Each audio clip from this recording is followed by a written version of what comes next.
सार्वभौम को जवाब देते हुए, गुरु का अभी तक कोई समाचार नहीं मिला है। मार्शल हाउ तियान ने सूचना दी और उनके चेहरे पर चिंता के भाव उभर आए। कृपया इस अधीनस्थ को दंड दें। पिछले 2 वर्षों से वह अपने गुरु का कोई समाचार या ठिकाना नहीं ढूंढ पाए थे और इसी कारण उन्हें देव का सामना करने में शर्म आ रही थी।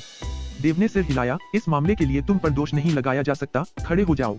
यह अधीनस्थ सार्वभौम को धन्यवाद देता है, मार्शल हाउ तियान ने कहा। देव चिंतनशील मनोदशा में आ गए। अगर कोई दुर्घटना नहीं हुई होती तो यू मिंग के लिए स्टार क्लाउड महाद्वीप में असुर द्वार मुख्यालय तक पहुंचने और वापस आने में 2 साल का समय पर्याप्त था। हालांकि अब तक यू मिंग वापस नहीं आया था और इसका केवल एक ही अर्थ हो सकता था, यू मिंग को कुछ समस्याओं का सामना करना पड़ा था। हालांकि वह इस बात की पुष्टि नहीं कर सका कि यू मिंग का गायब होना उसके बड़े भाई असुर द्वार के मुख्य क्षेत्र प्रमुख चेन तियानकी से जुड़ा था, लेकिन उस समय उसे बस इतना यकीन था कि चेन तियानकी को अभी भी उसके अस्तित्व के बारे में पता नहीं था, वरना चेन तियानकी जरूर उसे मारने और असुर अंगूठी छीनने के लिए यहाँ लोगों को भेज देता। हालांकि देर सवेर चेन तियानकी को उसके बारे में पता चल ही जाता, इसलिए देव को पहले से तैयारी करनी होगी। उसे और ताकत की जरूरत थी। अद्भुत प्रतिभा, जुड़वा मार्शल आत्माओं और 9वें नंबर के स्वर्गीय खजाने लिंगलोंग खजाने के शिवालय के बावजूद, जिसने उसकी अविश्वसनीय साधना गति में योगदान दिया, जो सामान्य लोगों की तुलना में लगभग 10 से 20 गुना तेज थी, शियाओलोंग के लिए अभी भी बहुत धीमी थी। देव को चेन तियानकी का सामना करते समय कम से कम एक संत क्षेत्र योद्धा होना चाहिए ताकि वह अपनी रक्षा कर सके। संत क्षेत्र, लू टोंग साम्राज्य की तो बात ही छोड़िए, पड़ोसी राज्यों में भी कोई संत क्षेत्र विशेषज्ञ नहीं है। संत क्षेत्र में प्रवेश करना कहना जितना आसान था, करना उतना आसान नहीं था। दुआनरिन साम्राज्य के प्रसिद्ध नंबर 1 विशेषज्ञ दुआनरिन सम्राट, जिनके पास 13वीं श्रेणी की मार्शल स्पिरिट थी, जब उन्होंने संत क्षेत्र में कदम रखा था तब उनकी उम्र 123 वर्ष थी। यह सोचकर जियाओलोंग ने भौहें चढ़ाई। इस समय वह अपनी शक्ति को तेजी से बढ़ाना चाहता था और एकमात्र उपाय था और अधिक स्वर्गीय खजानों को वश में करना। उस समय उसे केवल दुआनरिन संस्थान में 4थे नंबर पर स्थित परम आत्मा मोती स्वर्गीय खजाने का ही पता था। संक्षेप में, उसे 10वें क्रम में प्रवेश करने की तत्काल आवश्यकता थी। जब तक वह 10वें क्रम में प्रवेश कर सकता था, उसे विश्वास था कि वह समग्र अकादमी चैंपियनशिप जीत सकता है और शाही नगर युद्ध में भाग ले सकता है। उस समय उसके पास परम आत्मा मोती की खोज और विजय का अवसर होगा। इसके अलावा दुआनरिन संस्थान का छात्र बनकर उसे शाही शहर में एक हवेली खरीदने की अनुमति मिल गई, जिससे उसके माता पिता और छोटे भाई बहनों को वहां बसाने में कोई समस्या नहीं हुई और यह लो टोंग साम्राज्य की तुलना में कहीं अधिक सुरक्षित भी होगा। देव को गहन चिंतन में डूबा देखकर मार्शल हाउ तियान और फेई हो ने बीच में बोलने की हिम्मत नहीं की। कुछ ही क्षणों बाद शियाओलोंग अपनी चिंता से बाहर आया और मार्शल हाउ तियान और फेई हो से वाओलोंग साम्राज्य के बड़े तलवार संप्रदाय और मार्शल निंग परिवार के बारे में जानकारी मांगी। दोनों ने जो कुछ भी उन्हें पता था वह सब बता दिया। पिछले वर्षों में बड़े तलवार संप्रदाय ने देव के माता पिता की हत्या करने के लिए कई बार लोगों को भेजा था, लेकिन दोनों मार्शल हवेली के पहरेदारों की सुरक्षा में सुरक्षित रहे।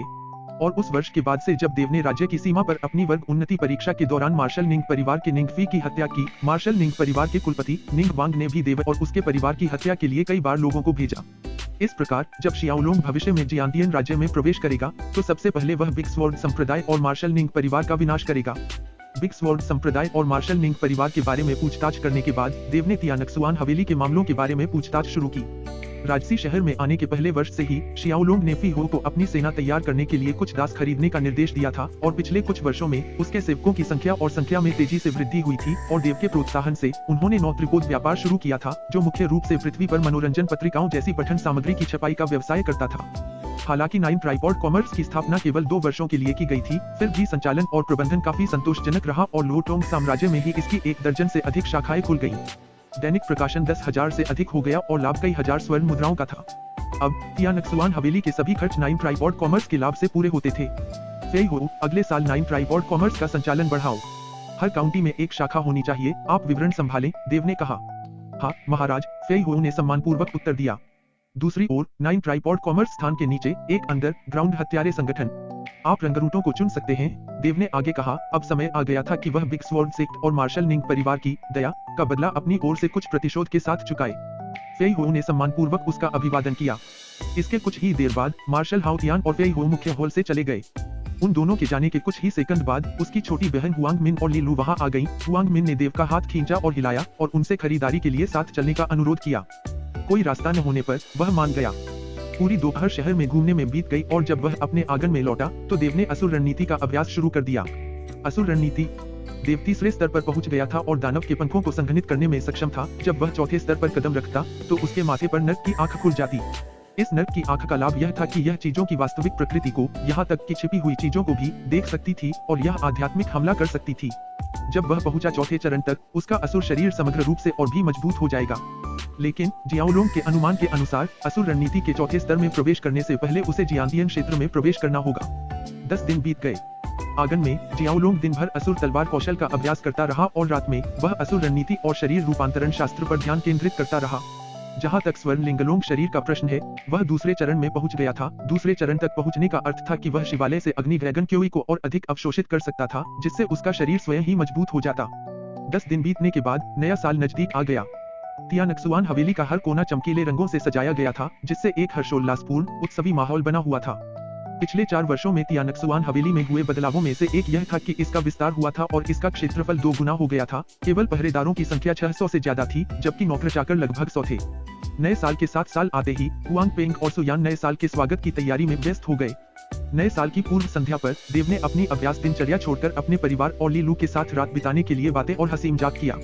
नए साल के पहले दिन पूरा परिवार शाही शहर के कुछ प्रसिद्ध दर्शनीय स्थलों पर गया। नया साल आया और चला गया और शियाओलोंग ने कड़ी मेहनत जारी रखी। आधे महीने बाद रात के दौरान चांदनी पानी की तरह चमक रही थी।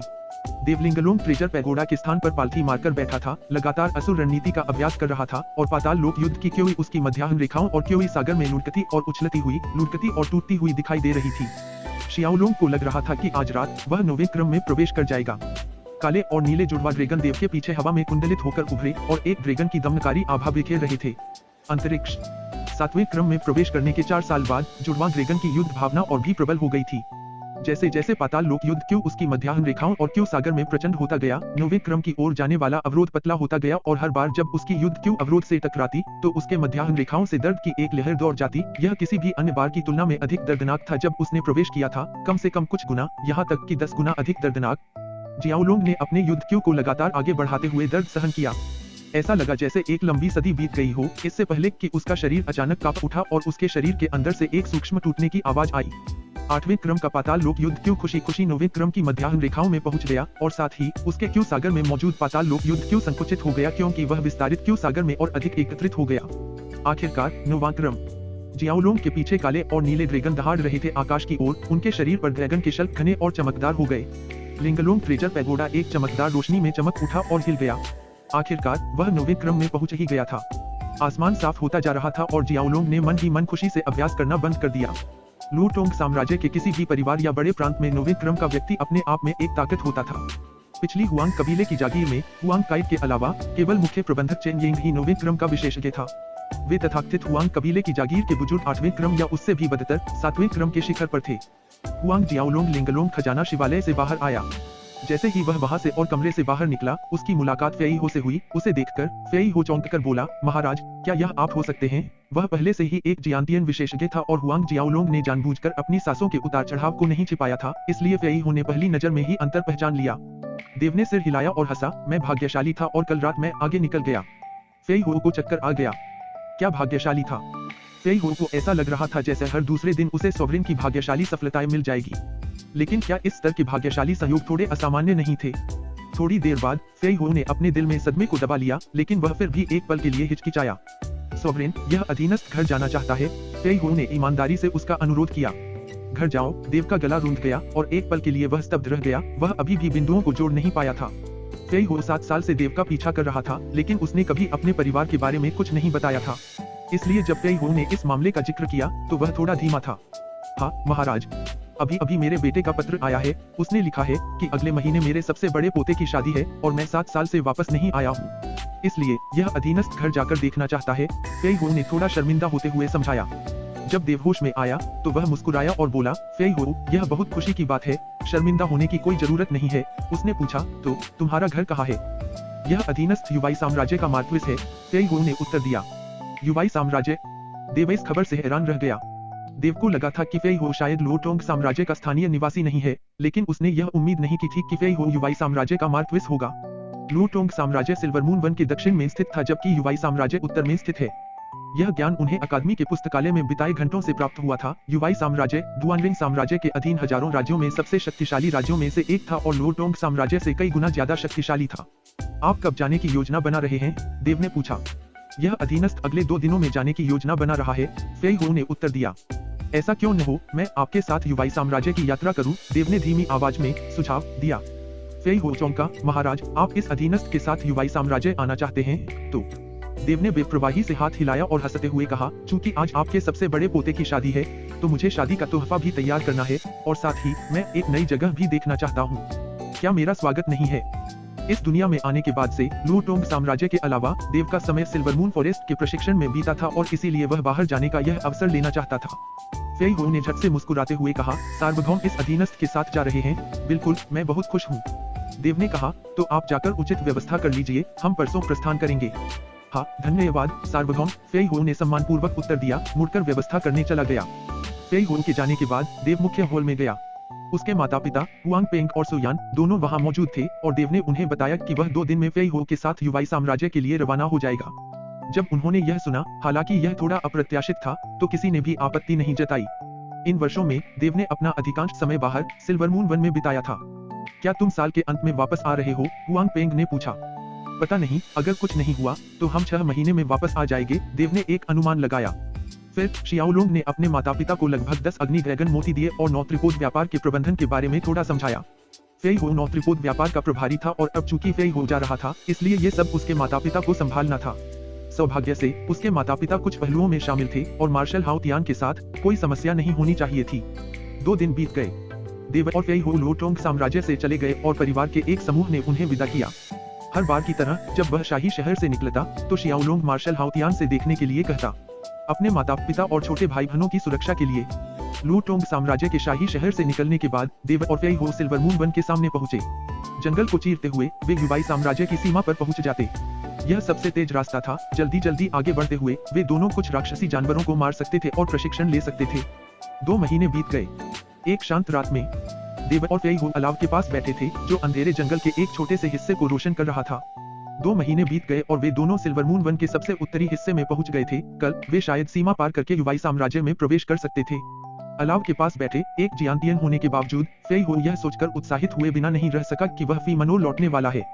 7 साल का अलगाव था। उसकी अनुपस्थिति में फेई जागीर कितनी बदल गई थी। फेई हो के चेहरे को देखकर जियाओलोंग उसकी मनोदशा समझ सकता था। पहले साल जब उसने हुआंग कबीले की जागीर छोड़ी और साल के अंत में लौटा, तो लू टोंग शाही शहर से हुआंग कबीले की जागीर तक की यात्रा में भी उसे ऐसा ही महसूस हुआ।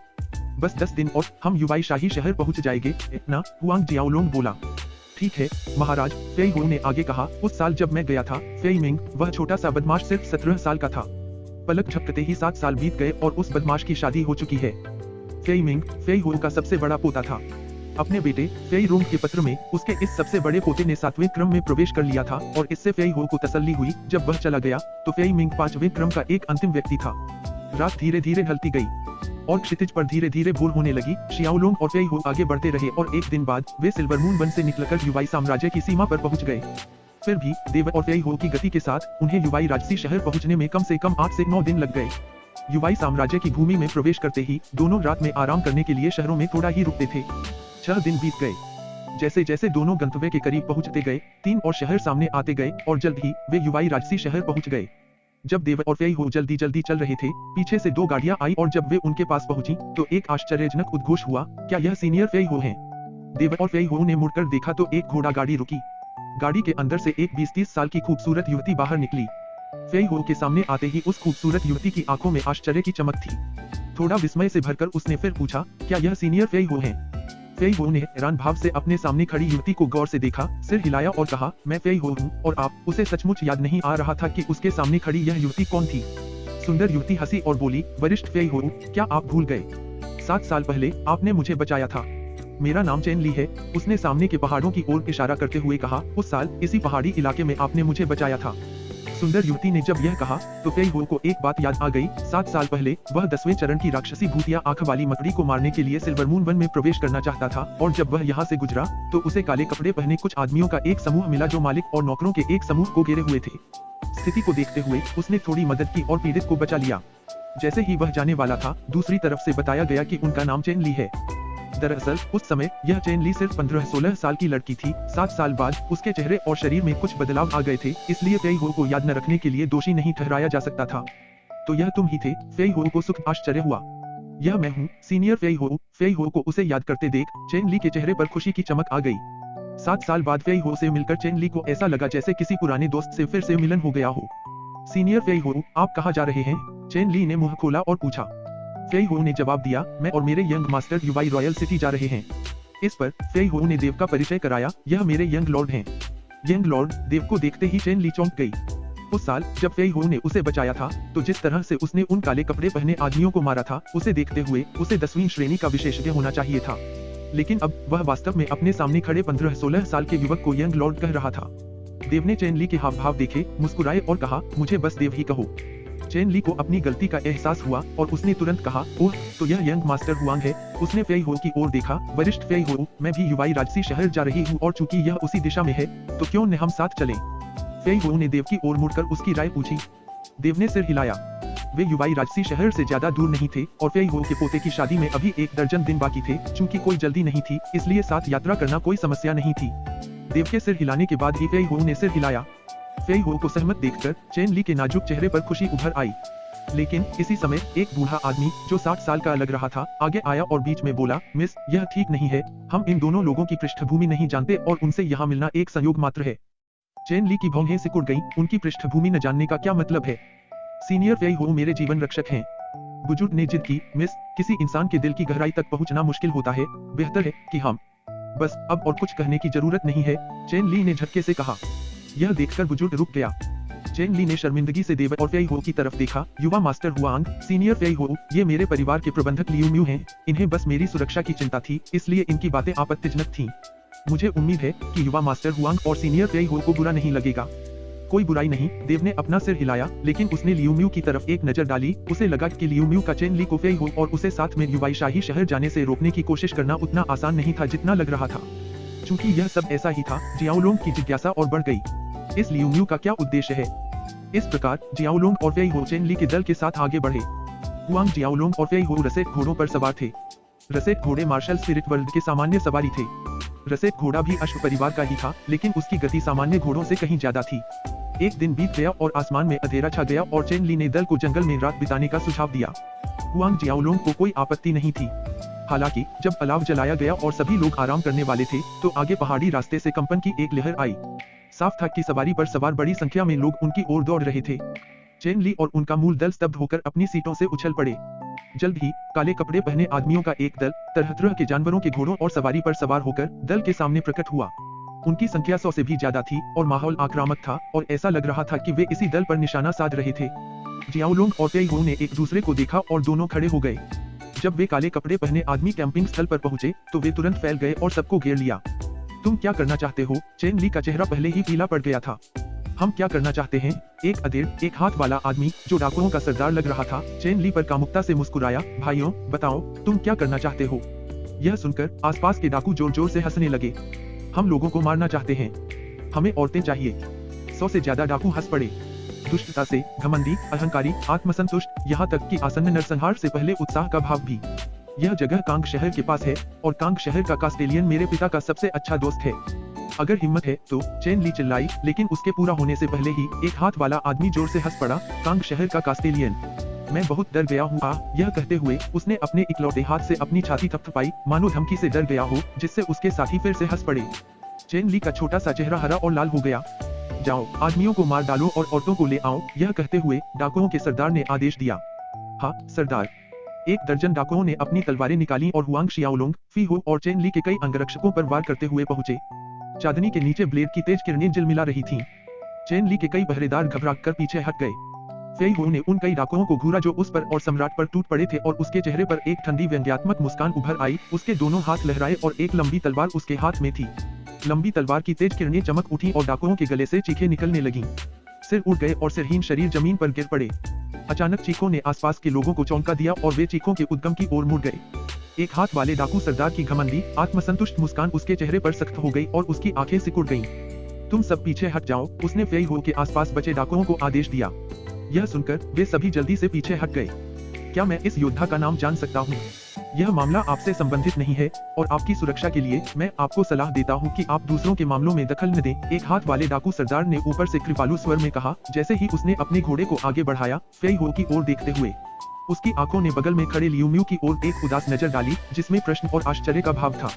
लियू म्यू ने चुपके से अपना सिर हिलाया। हालांकि उन दोनों ने सूक्ष्मता से बातचीत की, लेकिन यह बात देव की नजरों से बच नहीं पाई। फेई हो ने कोई जवाब नहीं दिया, बल्कि वह गुर्राया, यहाँ लुढ़क जाओ। उसकी आवाज के साथ ही बिजली गिरी और एक हाथ वाले डाकू सरदार पर अचानक गिर पड़ी। दर्द से चीखते हुए वह जमीन पर गिर पड़ा। सिर आसपास के डाकू चौंक गए और तुरंत एक सुरक्षा घेरे में इकट्ठा हो गए। डाकू सरदार जमीन से उठने के लिए अजीब तरह से संघर्ष कर रहा था। उसका चेहरा मिट्टी और कीचड़ से सना हुआ था। उसने फेई हो को घूरा, जबकि उसके दिल में गुस्सा और डर दोनों थे। उसकी आंखों में एक तेज रोशनी चमक उठी। मार डालो, इस बूढ़े कुत्ते को मार डालो, उसने हाथ हिलाकर आदेश दिया। उसे विश्वास नहीं था कि यह व्यक्ति उनमें से 100 लोगों से लड़ सकता है, जब तक कि जाहिर है दूसरा पक्ष कोई जियांतियन क्षेत्र का विशेषज्ञ न हो। लेकिन उसे विश्वास था कि उसकी किस्मत इतनी खराब नहीं थी कि उसे यहाँ कोई जियांतियन विशेषज्ञ मिल जाए। डाकू फेई हो की ओर दौड़े।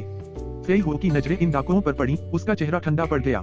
एक तेज रोशनी चमकी और 20 मीटर लंबी चांदी की नदी प्रकट हुई। यह फेई हो की युद्ध भावना थी। फेई हो के जियांतियन क्षेत्र में घुसने के बाद चांदी की नदी की युद्ध भावना चौड़ी, लंबी और ज्यादा गाढ़ी हो गई। अंधेरे जंगल में चमकदार चांदी की रोशनी टिमटिमा रही थी। फेई हो ने अपनी युद्ध भावना को सिल्वर रिवर कहकर पुकारा और अपनी दोनों भुजाएं घुमाई।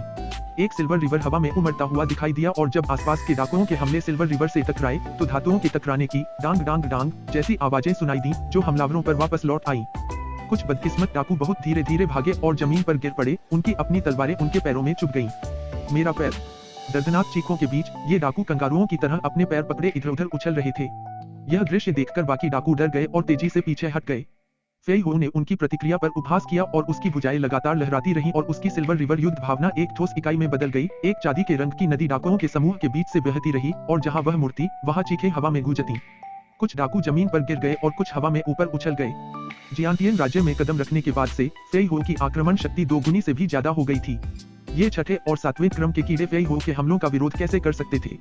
तुरंत ढेर सारे डाकू जमीन पर गिर पड़े और कुछ सेकंड बाद सिर्फ डाकू सरदार ही खड़ा रहा, हालांकि वह स्तब्ध था। अपनी युद्ध शक्ति को वापस अपने शरीर में लाते हुए फेई हो धीरे धीरे डाकू सरदार की ओर बढ़ा। तुम मुझे मत मारो, डाकू सरदार डर के मारे चिल्लाया। तुम्हें किसने भेजा है? फेई हो ने ठंडे स्वर में पूछा।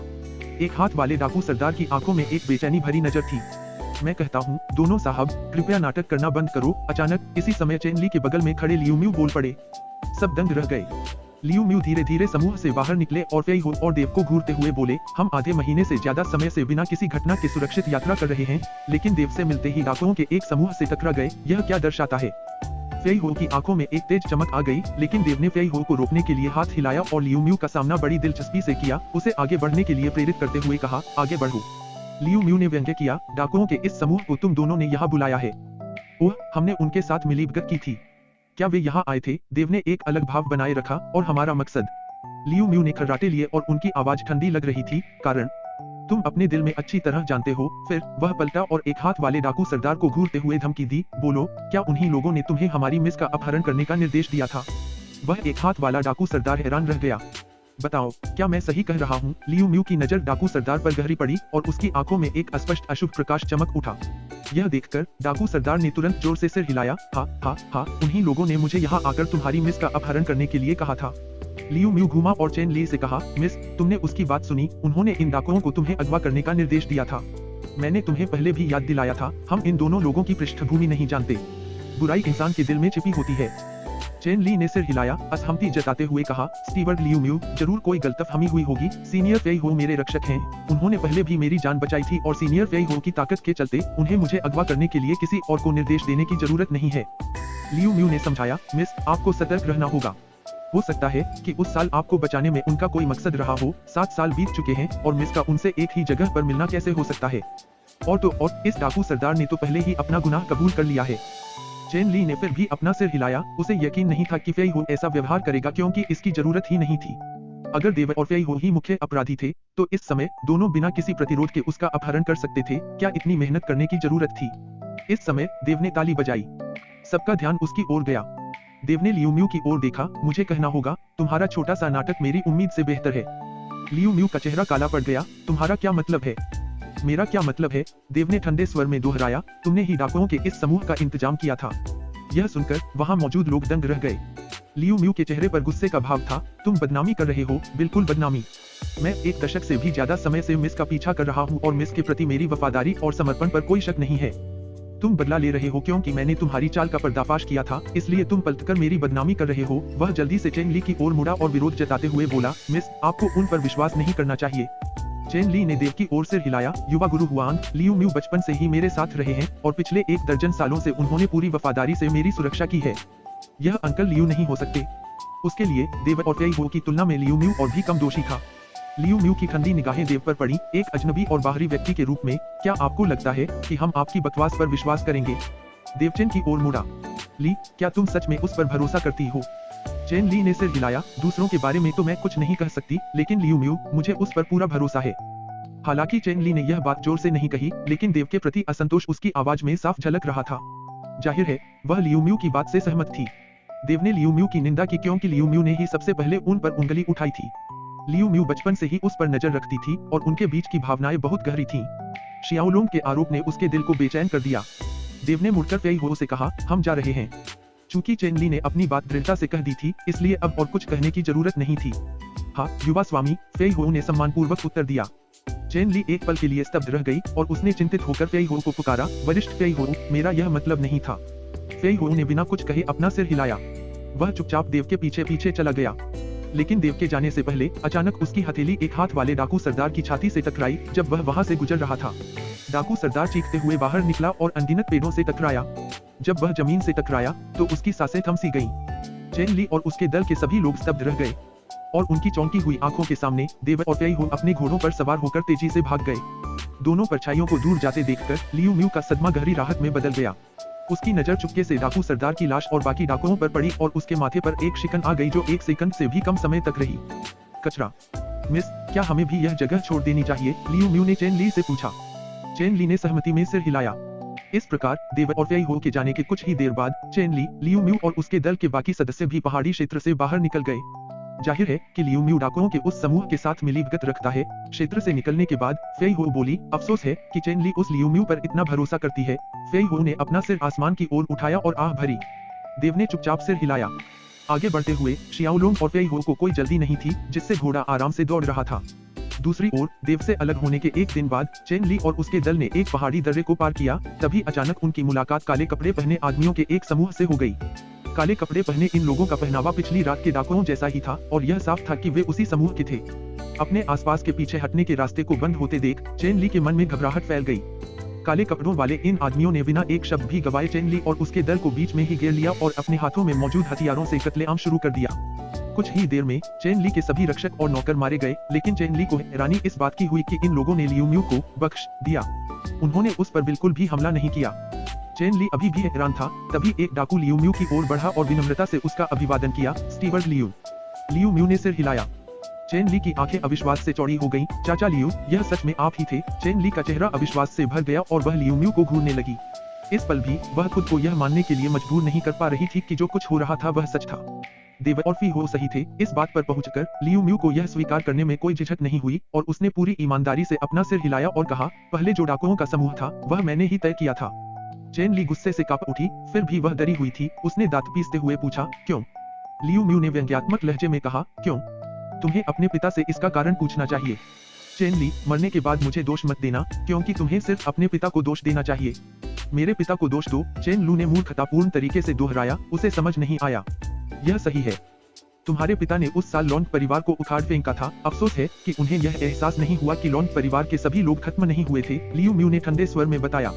स्टीवर्ड लियू, उसे यह बताने का क्या फायदा? यंग लॉर्ड हमारी रिपोर्ट का इंतजार कर रहे हैं। लियू म्यू के पीछे डाकू वेशधारी आदमी आगे बढ़ा और बोला। लियू म्यू ने सहमति में सिर हिलाया और हाथों से इशारा किया। आसपास के डाकू आगे बढ़े और चेन ली को पकड़ लिया। तुम क्या करना चाहते हो? तुम मुझे कहाँ ले जा रहे हो? चेन ली डर गई और उसकी आवाज कांप उठी जब वह डर के मारे चिल्लाई। हम तुम्हें कहाँ ले जा रहे हैं? लियू म्यू ने उपहास किया। चिंता मत करो, तुम्हारे मरने का समय अभी नहीं आया है। युवा स्वामी ने पहले ही कह दिया था कि तुम्हें इतनी आसानी से मरने देना उनके दिल की नफरत को शांत नहीं कर सकता। युवा स्वामी ने हमें आदेश दिया है कि हम तुम्हें वापस ले आए ताकि वह 1-2 महीने तक तुम्हारे साथ मजे कर सके और जब वह तुमसे थक जाएंगे और रूठ जाएंगे तभी हम तुम्हें तुम्हारे रास्ते पर भेजेंगे। उसके बाद हम उदारतापूर्वक तुम्हारा शरीर चेन मनोल में वापस पहुंचा देंगे ताकि तुम्हारे पिता उस दृश्य का आनंद ले सकें। चेन ली की आंखें आग की तरह चमक उठी और उसने घृणा से लियू म्यू को घूरा। लियू म्यू, मेरे पिता तुम्हारे साथ अच्छे थे, तुम एक गद्दार हो जिसने तुम्हें खिलाया उसी हाथ को काट रहे हो। चेन ली ने सीधे लियू म्यू के चेहरे पर थूक दिया। लियू म्यू ने अपनी उंगलियों से अपने चेहरे से लार पोंछी और अपनी जीभ से एक उंगली चाटी। एक जलती हुई रोशनी चमक उठी जब उसकी नजर चेन ली के सुडौल शरीर पर घूमी और उसने दुष्टता से कहा, मुझे उम्मीद नहीं थी कि तुम्हारी लार भी इतनी खुशबूदार होगी। अगर यंग लॉर्ड ने पहले से निर्देश न दिया होता तो मैं अभी तुम्हारी सेवा कर देता। चेन ली इतनी गुस्से में थी कि उसकी छाती जोर जोर से धड़क रही थी। इसे ले जाओ, लियू म्यू चिल्लाई। इन लाशों को संभालने की कोई जरूरत नहीं है, इन्हें यहीं छोड़ दो और उन जंगली जानवरों को इनकी देखभाल करने दो। हाँ, स्टीवर्ट लियू। लियू म्यू और डाकुओं के समूह ने अपहरित चेन ली को मुख्य रास्ते की बजाय जंगल के रास्ते से होते हुए घटनास्थल से निकल गए। आधे दिन बाद वे जंगल में एक पहाड़ी रास्ते पर पहुंचे, लेकिन जब डाकुओं का समूह आगे बढ़ना चाहता था तो लियू म्यू के कदम अचानक रुक गए। भयभीत होकर वह सीधे सामने अपनी ओर आ रही दो आकृतियों को देखने लगा। ये दो लोग देव और फेई हो निकले जो 2 दिन पहले अपने दल से निकले थे। वह उनसे फिर टकरा गया। इस समय चेन ली ने आगे देव और फेई हो को भी देखा और उसके छोटे से चेहरे पर खुशी की चमक आ गई। उसके उदास हताश मन में आशा की एक किरण दिखाई दी। हालांकि उस समय उसका मुंह बंद था, वह चिल्ला नहीं पा रही थी। उनका ध्यान आकर्षित करने के लिए केवल ऊ वो ओ वो जैसी कराहने वाली आवाजें निकाल रही थी। कुछ दूरी पर देव और फेई हो जो अपने रास्ते जा रहे थे ने चेन ली को देखा। लियू म्यू और डाकुओं का समूह भी हैरान रह गए। चेन ली के दल से अलग होने के बाद इतनी जल्दी उनकी दोबारा मुलाकात की उम्मीद न के बराबर थी। देव और फी हो ने एक दूसरे को देखा और अपने घोड़ों को आगे बढ़ाया। स्टीवर्ट लियू, क्या बात है? लियू म्यू के पीछे खड़े डाकू ने उसे अचानक डरे हुए भाव से रुकते देखकर पूछा। हैरान होकर वह ऊपर गया और मामले के बारे में पूछताछ की। लियू म्यू थोड़ा कांप उठा और उसने आगे की ओर इशारा करते हुए देव और फी हो की ओर इशारा किया जो उनकी ओर आ रहे थे। वे हैं। वह डाकू उलझन में था। उसने उन 2 लोगों को अपनी ओर आते तो देखा था, लेकिन वह समझ नहीं पा रहा था कि उनमें क्या खास बात है।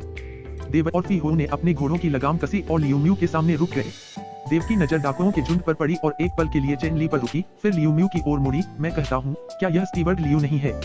मैंने नहीं सोचा था कि ऐसा संयोग होगा कि हम फिर से एक दूसरे से मिलेंगे। यह सचमुच नियति जैसा लगता है। लियू म्यू ने कुछ नहीं कहा और उसके चेहरे के भाव और भी बदसूरत होते गए। और क्या यह मिस चेन ली नहीं है? देव हंसा। हम तुम सब कहा जा रहे हो कि मिस चेन लू के हाथ बांधकर उसका मुंह बंद करना पड़ रहा है।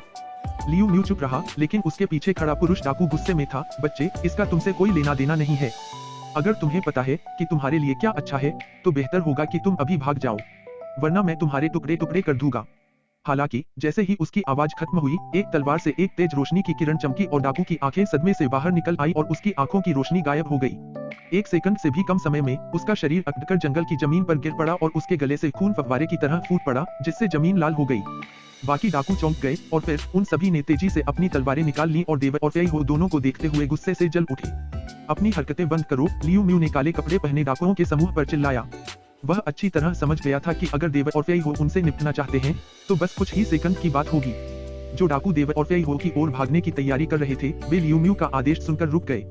लियू म्यू ने देव की ओर देखा और एक सौम्य मुस्कान बिखेरी। युवा स्वामी हुआंग, वरिष्ठ फेई हो, इस मामले का आपसे कोई लेना देना नहीं है। अगर आप यहाँ से चले जाए तो मेरे युवा स्वामी भविष्य में आपकी मेहरबानी का बदला चुकाएंगे। युवा स्वामी, देव ने अपने चेहरे पर घमंडी भाव बनाए, क्या आपने हम दोनों को इस घटना के पीछे का मास्टरमाइंड नहीं बताया था? क्या आपने यह नहीं कहा था कि आप 1 दशक से भी ज्यादा समय से अपनी मिस का अनुसरण कर रहे हैं और आप हमेशा से वफादार और समर्पित रहे हैं? क्या आपने हम पर आपकी निंदा करने का आरोप भी नहीं लगाया था?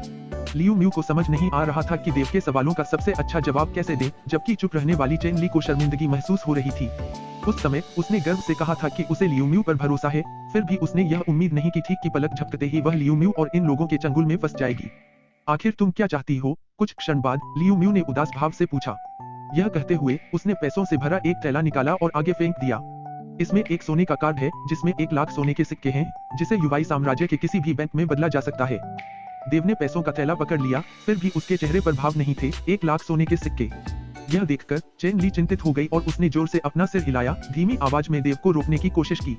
1 लाख सोने के सिक्के तो सिर्फ भिखारियों को ही भगा सकते हैं। देव ने सीधे लियू म्यू को देखा।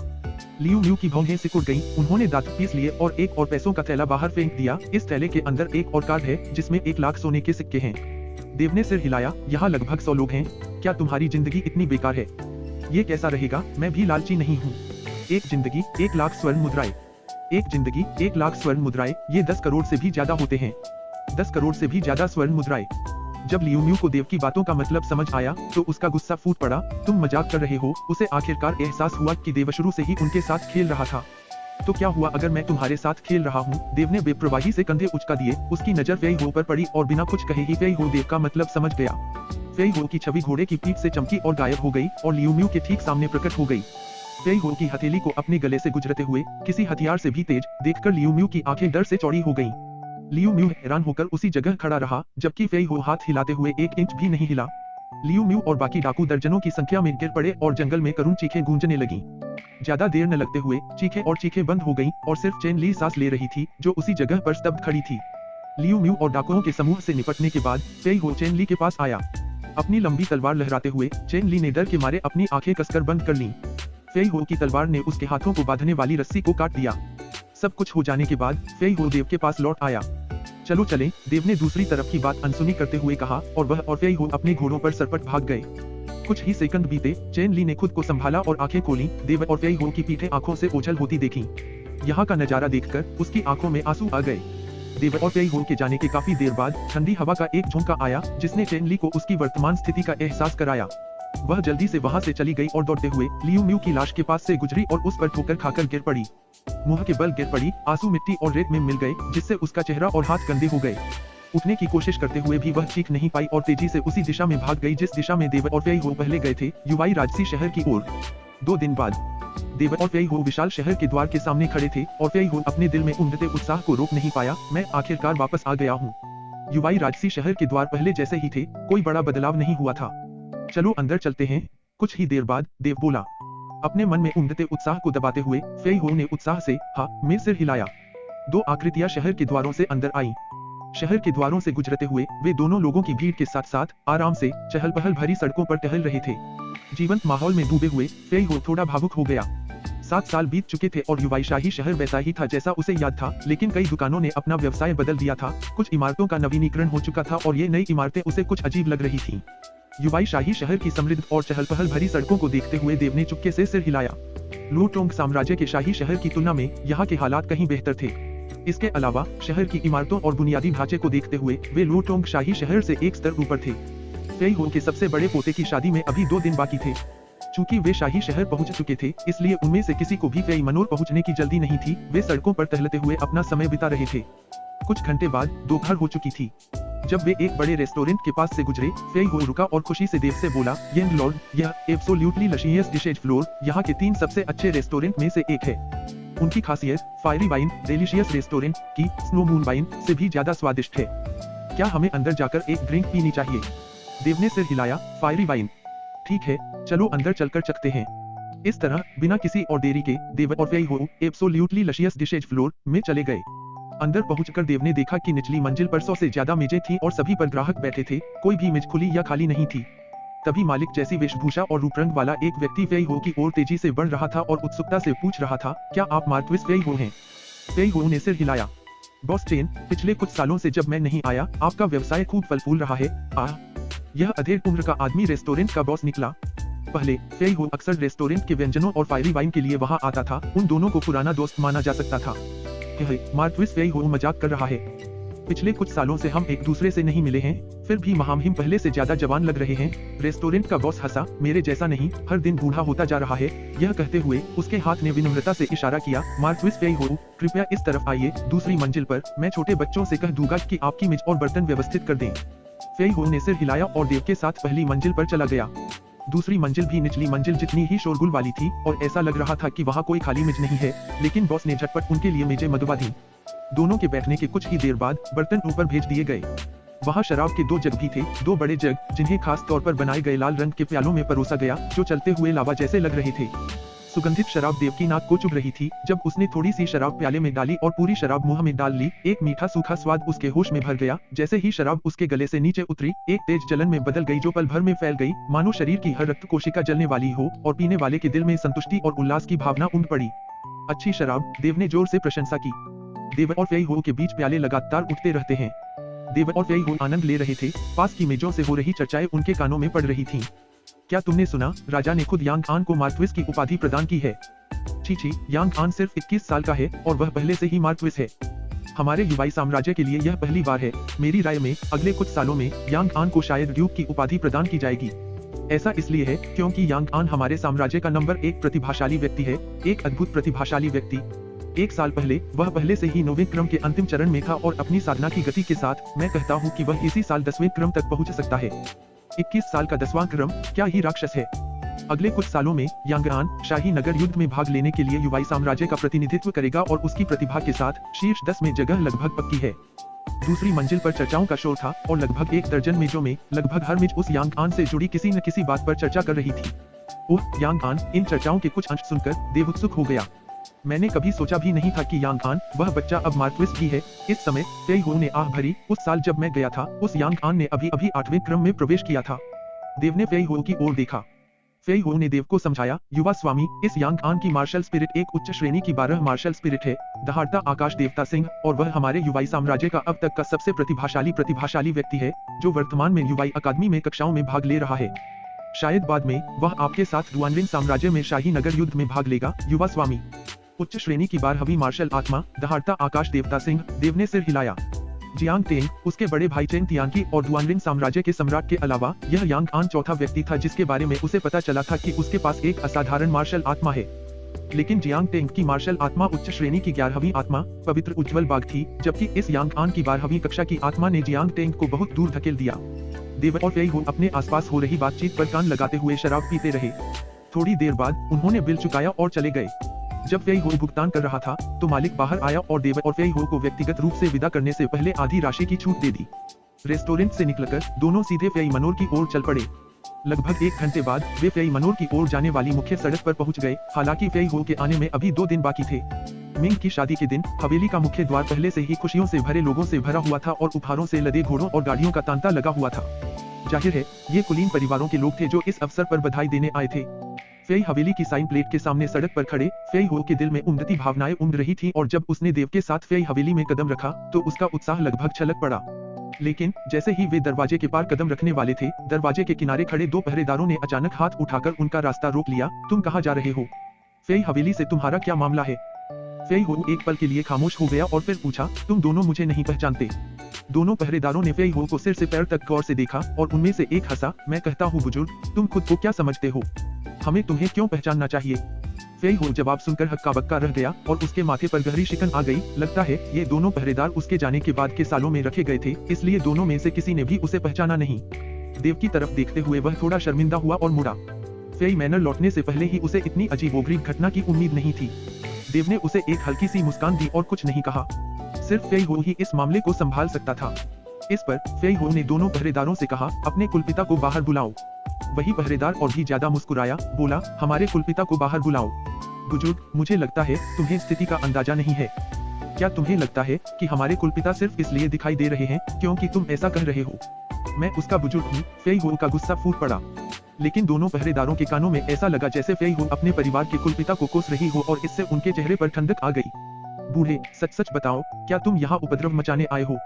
तुम्हारी अंधी कुतिया जैसी आंखें, यहाँ उत्पात मचाने की तुम्हारी हिम्मत कैसे हुई? इधर उधर देखो और देखो यह कहाँ है? मुसीबत खड़ी करो।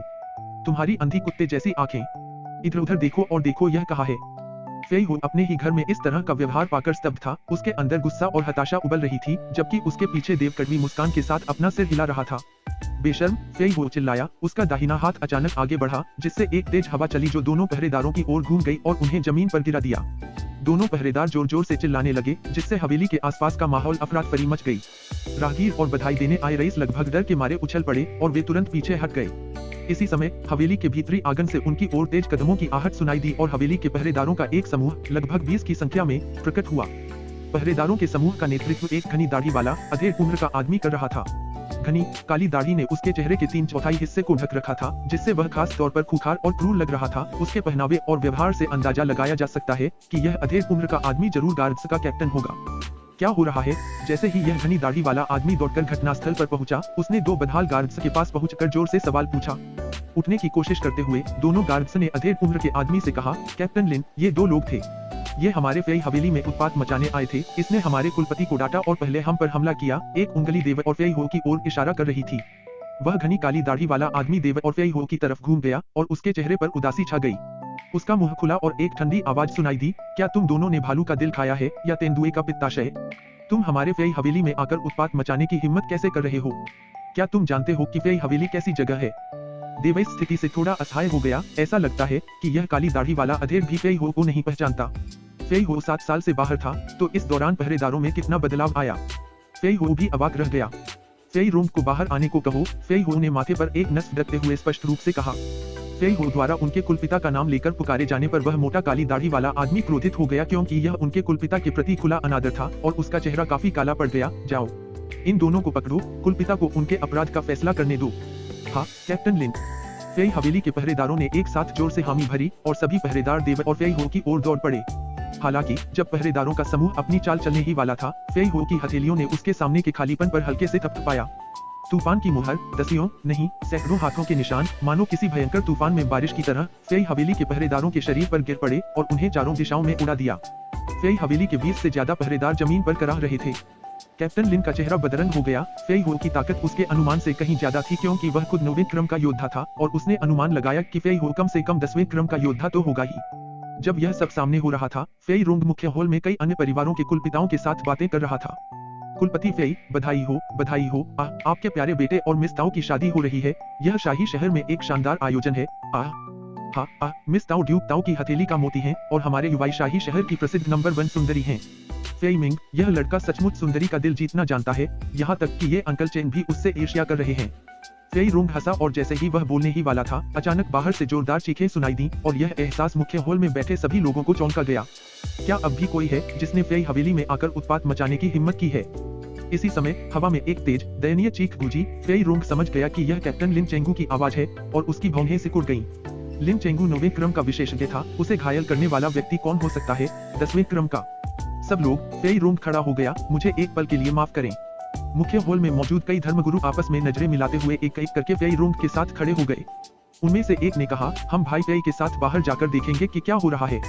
देखते हैं किसमें इतनी हिम्मत है कि फेई हवेली में आकर इतनी बड़ी मुसीबत खड़ी कर दे। फेई रोंग मुस्कुराया, ठीक है, मैं यहाँ सभी का शुक्रिया अदा करता हूँ। फेई रोंग धर्मगुरुओं के साथ मुख्य हॉल से बाहर निकला और फेई हवेली के मुख्य द्वार की ओर बढ़ा। कुछ ही क्षण बाद फेई रोंग और उसके पीछे का समूह वहां पहुंच गया। जब फेई रोंग प्रवेश द्वार पर पहुंचा, तो उसके कदम अचानक रुक गए और उसका शरीर कांप उठा। प्रवेश द्वार के पास की छाया को देखकर फेई रोंग खुशी और आश्चर्य से भर गया।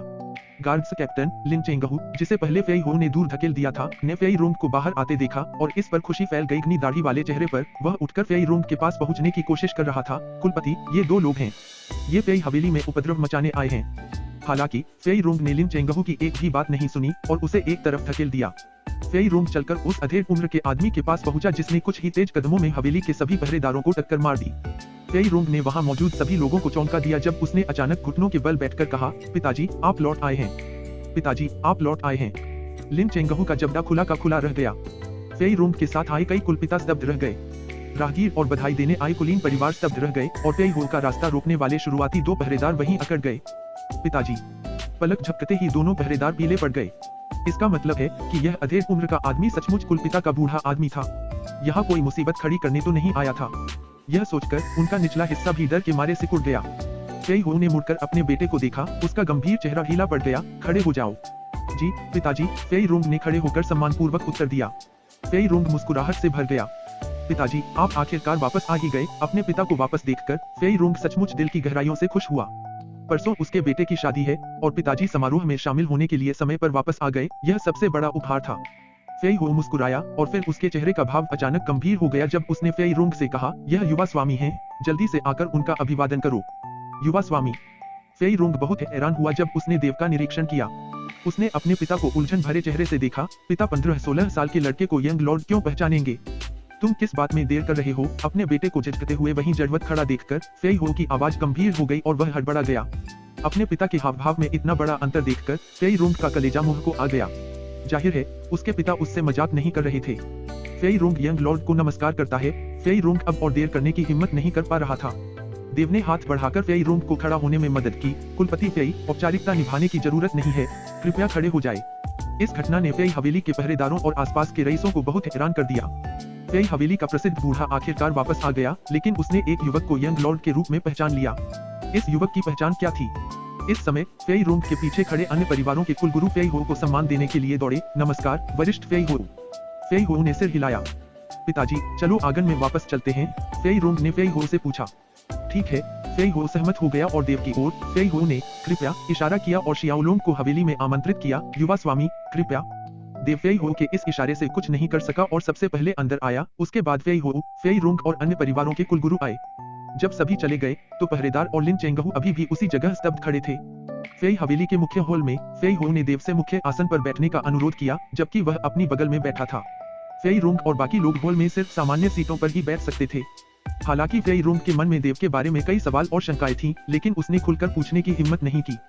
फेई मिंग, वह बदमाश कहाँ है? फेई हो ने बैठने के बाद पूछा। फेई रुंग ने सम्मानपूर्वक उत्तर दिया, पिताजी, फेई मिंग मिस ताओ के साथ बाहर गए हैं। मैं किसी को आपके लौटने की सूचना देने और उन्हें वापस आने के लिए कहने के लिए भेजूंगा। फेई हो ने सहमति में सिर हिलाया। हालांकि इसी समय फेई हवेली का एक गार्ड घबराहट में अचानक दौड़ा और चिल्लाया, कुलपति, यह बहुत बुरा है। युवा मास्टर फेई मिंग को तब तक पीटा गया जब तक वह घायल नहीं हो गए। क्या? मुख्य हॉल में सभी के चेहरे पर निराशा छा गई। आखिर हुआ क्या था? किसने किया? फेई रुंग का गुस्सा फूट पड़ा। उस व्यक्ति को फी हवेली से कोई सरोकार नहीं था। उस पहरेदार ने एक पल झिझकते हुए सच सच बताया, उसे यांग झानफेई ने पीटा था। यांग झानफेई। मुख्य हॉल में मौजूद लोग स्तब्ध रह गए और फी रुंग के चेहरे का गुस्सा थोड़ा कम हो गया। देव ने मुख्य हॉल में मौजूद लोगों के गुस्से भरे भावों को देखा और खुद को रोक नहीं पाया। यह यांग झानफेई कौन है? फी हो ने सम्मानपूर्वक उत्तर दिया, यांग झानफेई यांग आन का छोटा भाई है। यांग आन, यह रिश्ता देव की उम्मीदों से परे था। युवाई साम्राज्य का वह नंबर 1 राक्षसी प्रतिभाशाली यांग आन। यहाँ आते हुए उसने सबसे ज्यादा बार यही यांग आन का नाम सुना। उसे उम्मीद नहीं थी कि यांग झानफेई यांग आन का छोटा भाई होगा। तुम्हारा यंग मास्टर अब कहाँ है? देव ने फी हवेली के उस पहरेदार से पूछा। फेई हो, फेई रुंग और बाकी लोग भी गार्ड की ओर देखने लगे। गार्ड ने तुरंत जवाब दिया, 1000 गुणों वाली गली में। 1000 गुणों वाली गली? देव ने अपनी नजर फेई हो पर घुमाई। यह 1000 गुणों वाली गली फेई हवेली से कितनी दूर है? यह बस 3 गली दूर है, ज्यादा दूर नहीं, फेई हो ने तुरंत जवाब दिया। चलो जल्दी से जाकर देखते हैं। देव खड़ा हो गया। इसके बाद फेई हो, फेई रुंग और पैट्रियार्क्स के नेतृत्व में देव और उनका समूह थोड़ी देर बाद 1000 गुणों वाली गली में पहुंच गया। उनका स्वागत बीच में एक समूह को घेरे हुए लोगों के एक समूह के दृश्य ने किया। गिरने वाला समूह हंस रहा था, मजाक कर रहा था और इशारे कर रहा था। उनके चेहरों के भावों से अंदाजा लगाया जा सकता था कि वह खूब मजे कर रहा है। जब देव का समूह केंद्र के पास पहुंचा, तो एक घमंडी ऊंची आवाज सुनाई दी, तुम्हारी माँ अपने इस बदसूरत चेहरे के साथ, क्या तुम खुद को ताऊ जे के लायक समझती हो? यह मत समझो कि तुम्हारा फी हवेली सर्वशक्तिमान है। मेरी नजर में फी हवेली कुछ भी नहीं है। मैं तुम्हें बता दूं, फी मिंग, आज इस पिता ने तुम्हें पीटा तो क्या हुआ? तुम्हारे फी हवेली की क्या हिम्मत है? तुम्हारे वो पिता भी एक दंतहीन बाघ के अलावा कुछ नहीं है। आसपास खड़ी भीड़ जोरदार हंसी से लोटपोट हो गई। जाहिर है यह हंसी यांग जानफेई के नौकरों और पहरेदारों की थी, जिन्हें वह अपने साथ लाया था। यांग जानफेई, मैं तुमसे मरते दम तक लड़ूंगा। शोर के बीच एक भयंकर दहाड़ सुनाई दी और कुछ सेकंड बाद एक दर्दनाक चीख सुनाई दी। उस आवाज को सुनकर फी रुंग का चेहरा पीला पड़ गया। उसके दिल में गुस्सा और क्रोध फूट पड़ा। फेई हवेली के पहरेदार दौड़कर घेरे में घुस गए, उसे तोड़ दिया और भीड़ को तितर-बितर कर दिया। देव और बाकी लोगों ने देखा कि एक 25-26 साल का युवक खून के धब्बों के साथ सड़क पर पड़ा है, जबकि 20-20 साल की एक खूबसूरत युवती चिंतित चेहरे के साथ उस युवक को उठाने की कोशिश कर रही है। उसी समय उसके चेहरे पर गुस्से का भाव था और वह उनके सामने थोड़ी ही दूरी पर सुनहरे ब्रोकेड के वस्त्र पहने एक और युवक को घूर रही थी। यह खूबसूरत युवती ताऊ जे और सुनहरे ब्रोकेड के वस्त्र वाला वह युवक यांग जानफेई होना चाहिए। फेई मिंग, क्या हुआ? ताऊ जे ने फेई मिंग को सहारा दिया और बेचैनी से पूछा। फेई मिंग ने बस अपना सिर हिलाया। इस समय फेई हवेली के पहरेदार भीड़ के बीच से रास्ता बना चुके थे और फेई रुंग दौड़ता हुआ आगे आता हुआ दिखाई दिया। पिताजी, फेई मिंग ने फेई रुंग को देखकर आवाज लगाई, लेकिन जैसे ही उसकी आवाज गहरी हुई, उसकी नजर फेई रुंग के पीछे एक और आकृति पर पड़ी। हैरान होकर उसकी आवाज कांप उठी जब उसने चिल्लाकर कहा, दादाजी, दादाजी, आप वापस आ गए। अपनी चोटों को नजरअंदाज करते हुए फेई मिंग तेजी से फेई हो की ओर बढ़ा। फेई हो ने सिर हिलाया और एक स्नेह भरी मुस्कान बिखेरते हुए जल्दी से अपने पोते को उठाकर उसकी चोटों की गंभीरता का जायजा लेने लगा। फेई हो ने राहत की सांस ली। उसके पोते की चोटें उतनी बुरी नहीं थीं जितनी दिख रही थीं। ऐसा लगता है कि यांग झानफेई को अभी भी अपनी स्थिति का अंदाजा था। फेई हो को देखकर यांग झानफेई अंदर से बहुत हैरान हुआ। एक बूढ़ा आदमी जो इतने सालों से गायब था, क्या सचमुच वापस आ गया? वह जानता था कि फेई हो 10वें क्रम के अंतिम वर्षों का एक शिखर था। अरे अरे, फी हवेली के पहरेदारों की कार्रवाई काफी कारगर है। यहाँ तक कि कुलपति भी आ गए। यांग झानफेई की जहरीली जबान लड़खड़ाई। चिंता मत करो, फी मिंग की जान को कोई खतरा नहीं है।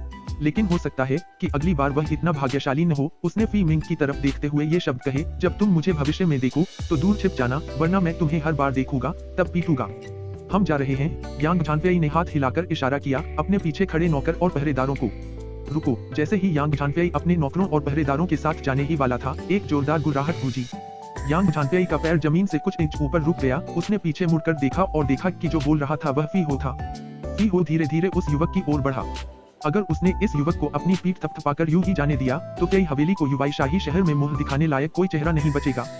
फेई हो को धीरे धीरे अपनी ओर आते देख यांग जानफेई ने शांति से देखा। तुम फेई हो, तुम अपने पोते का बदला लेना चाहते हो। यह कहते हुए उसकी नजर फेई हवेली के पहरेदारों पर पड़ी। तुम हमें धमकाना चाहते हो, कम लोगों के साथ लोग।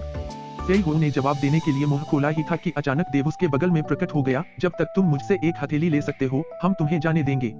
यांग झानफेई ने देव को घूरा, लेकिन अचानक उसके चेहरे पर मुस्कान आ गई। बच्चे, तुमने क्या कहा? एक हथेली ले लो। इसे फिर से दोहराओ। इस पिता को ठीक से समझ नहीं आया।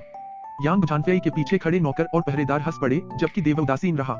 बच्चे, तुम्हारे जैसा दूध न छुड़ाने वाला बच्चा कहां से भाग गया? क्या तुम फैसले भी ले सकते हो? हंसी रोकने के बाद यांग झानफेई ने कहा, वह मेरे युवा स्वामी हैं। उनका मतलब मेरा मतलब है। इस समय फेई हो ने बीच में ही टोक दिया। युवा स्वामी?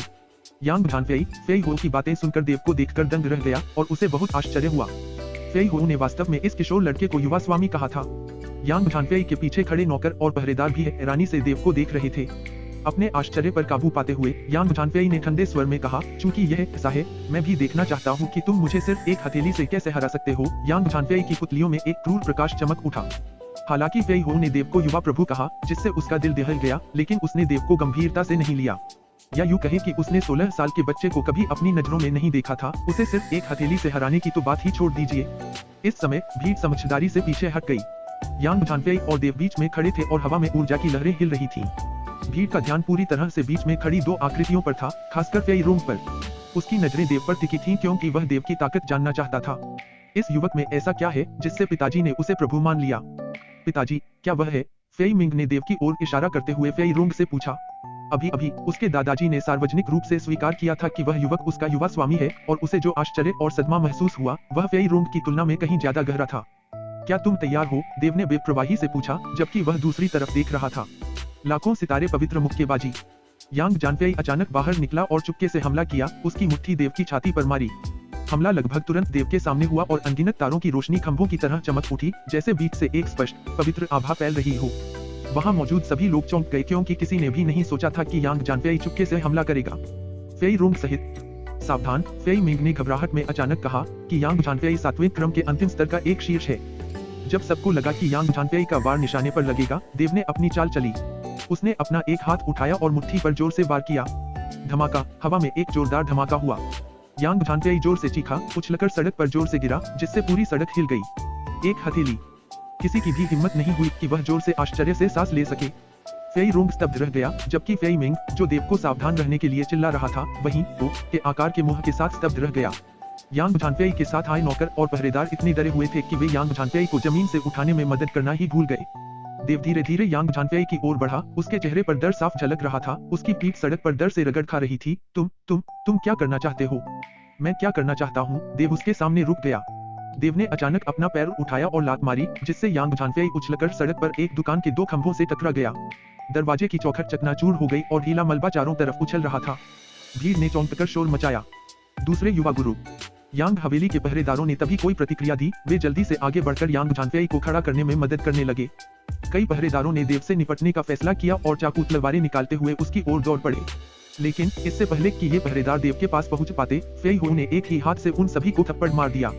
जब फेई हो ने पहरेदारों को दूर धकेला, तो अचानक एक आकृति हवा में तेजी से उभरी और चिल्लाई, मेरे छोटे भाई को छूने की हिम्मत किसने की? यह आवाज हवा में गड़गड़ाहट की तरह गूंज उठी और गली में मौजूद हर किसी के कानों में हलचल मच गई। देव ने मुड़कर देखा और उसकी आंखें सिकुड़ गईं। तभी एक आकृति चमकी और पीले वस्त्र पहने एक युवक सबके सामने प्रकट हुआ, जिसके पैर सड़क पर धीरे से पड़े। उस युवक का चेहरा यांग झानफेई से कुछ मिलता जुलता था, लेकिन वह तलवार की तरह सीधा खड़ा था और उसका सहज अहंकारी व्यवहार लोगों को विस्मित कर रहा था। यह यांग आन है, वरिष्ठ युवा गुरु। नए आए व्यक्ति का चेहरा साफ देखकर आसपास की भीड़ से आश्चर्य की आवाजें सुनाई दी, जबकि यांग हवेली के पहरेदार खुश और प्रसन्न थे। बड़े भाई, यांग झानफेई ने उसे सहारा दे रहे पहरेदार को धक्का दिया और यांग आन के पास तेजी से गया। एक हाथ से उसने देव की ओर इशारा करते हुए चिल्लाया, यही था। इसने मुझ पर हमला किया और मुझे घायल कर दिया। यांग आन की नजर देव पर पड़ी और उसकी आंखों का तापमान तेजी से गिर गया। यह पहली बार है जब किसी ने मेरे छोटे भाई को चोट पहुंचाने की हिम्मत की है। देव के उदासीन भाव ने अपना संयम नहीं खोया। तो क्या? अभी घुटने टेक दो, प्रणाम करो और तब तक करते रहो जब तक मेरा छोटा भाई तुम्हें माफ न कर दे। अगर मेरा छोटा भाई तुम्हें माफ करने को तैयार है तो मैं तुम्हारी जान बख्श दूंगा। यांग आन की आवाज उसके चेहरे के भाव जितनी ही ठंडी थी। कितने बड़े शब्द। किनारे खड़े फेई हो खुद को हंसी से रोक नहीं पाए। यह मत समझो कि सिर्फ इसलिए कि राजा तुम पर मेहरबान है मैं तुम्हें मारने की हिम्मत नहीं करूंगा। यांग आन ने फेई हो की ओर देखा, उसकी आंखें तेज थीं। तो यह मार्क्विस फेई हो है, मुझे मार डालो। 10वें क्रम के एक शिखर के रूप में अपनी ताकत पर भरोसा करते हुए यांग आन ने अपनी जबरदस्त गति को पूरी तरह से छोड़ दिया, जिससे आसपास की हवा का प्रवाह अशांत हो गया।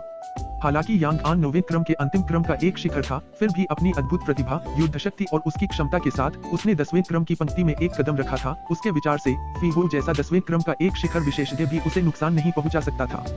तभी सीटी बजने जैसी हवा की आवाजें सुनाई दी और कई नए छायाचित्र वहां दिखाई दिए। वे यांग हवेली के विशेषज्ञ थे जो रिपोर्ट पाकर दौड़े आए थे। जब ये विशेषज्ञ पहुंचे तो उनमें से प्रत्येक ने फी हो को तीखी नजरों से देखा। फी हो, अपने मुंह से होने वाली तबाही से सावधान रहना। किसी दिन तुम्हारा फी हो नष्ट हो सकता है। उनमें से एक 70 साल का एक बूढ़ा आदमी धमकी भरे अंदाज में चेतावनी दे रहा था। यह बूढ़ा आदमी यांग हवेली का मुख्य प्रबंधक झू येई था। वर्षों पहले फी हो की तरह वह भी 10वें क्रम के अंतिम क्रम का एक शिखर था। क्या ऐसा है? फेई हो ने अचानक एक चाल चली। यह देखकर झू येई पीछे हटने के बजाय आगे की ओर दौड़ पड़ा। Crystal ice claw. फेई हो पर बर्फ के पंजे का हमला हुआ, जिससे गली का तापमान तेजी से गिर गया, मानो वे किसी बर्फ की गुफा में गिर गए हों। हम कुछ सालों से नहीं मिले हैं, मैं तुम्हें दिखाता हूँ कि इस दौरान मेरी ताकत कितनी बढ़ गई है। झू येई की पुतलियों में एक भयंकर रोशनी चमक उठी। पहले भी उन दोनों के बीच कई बार लड़ाई हुई थी, लेकिन जीत तय नहीं हुई थी। लेकिन अब झू येई को पूरा भरोसा था कि अपनी मौजूदा ताकत से वह फेई हो को हरा सकता है। हालांकि उसके हाव भाव अचानक बदल गए। फेई हो की हथेली का निशान एक घूमते हुए चक्रवात की तरह उस पर टूट पड़ा और उसके क्रिस्टल आइस क्लॉ को पल भर में चकनाचूर कर दिया। अंततः हथेली के निशान ने उसे अपनी चपेट में ले लिया। झू येई को अभी समझ ही नहीं आया था कि आखिर हुआ क्या था, और उसे पहले ही चोट लग चुकी थी। उसका शरीर टूटे हुए पतंग की तरह उड़ गया। वहां मौजूद सभी लोग स्तब्ध रह